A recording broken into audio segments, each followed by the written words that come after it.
Eating disorders की बात करते हैं। ईटिंग डिसऑर्डर्स जैसे बहुत ज़्यादा प्रिवलेंट हैं आजकल, स्पेशली बच्चों में, टीनेज जो एक हमारे पास लौट आ रही है उसके अंदर।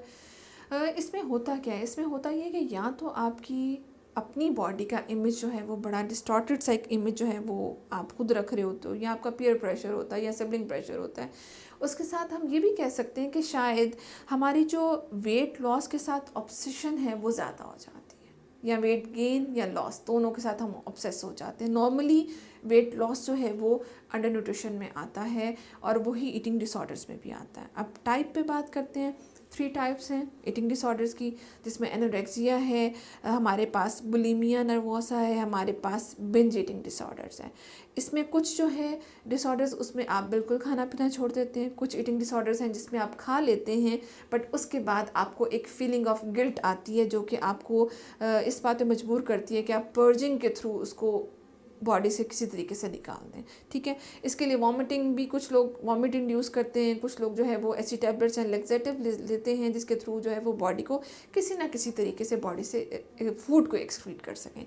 तीसरी जो चीज़ है दैट इज़ बिंज ईटिंग, जिसमें लोग जो हैं वो स्पेसिफिक एपिसोड्स आते हैं खाने के जिसमें बहुत ज़्यादा फूड का इनटेक कर लेते हैं। ठीक है, ये सब तो बात होगी जी ईटिंग डिसऑर्डर्स की and type of eating disorders की।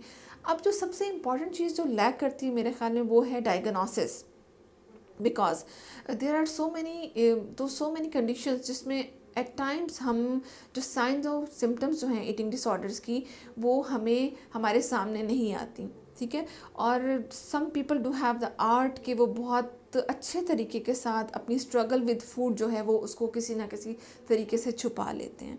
तो इस सिलसिले में मैं चाहूँगी कि it's not a one man show. कभी भी एक बंदा जो है वो खुद से ये काम नहीं कर सकता। जब हम डिसऑर्डर्स की बात करते हैं उसके लिए हमें साइकोलॉजिस्ट की भी ज़रूरत है, because definitely there should be someone जिसके साथ हम बात कर सकें, जिसको हम बता सकें, जो हमें प्रॉपरली हमारे मेंटली तौर पे हमें जो है वो गाइड कर सके कि हमने किस तरीके से इसको डील करना है। दूसरी इंपॉर्टेंट चीज़ जो है वो कोई भी डॉक्टर, न्यूट्रिशनिस्ट एंड डाइटिशियन, वो बहुत इंपॉर्टेंट है कि उनकी हेल्प के साथ जो है आप स्पेसिफिक डाइट प्लान जो है आप उनको शुरू करें। सप्लीमेंटेशन रिक्वायर है तो हम उसको शुरू करेंगे।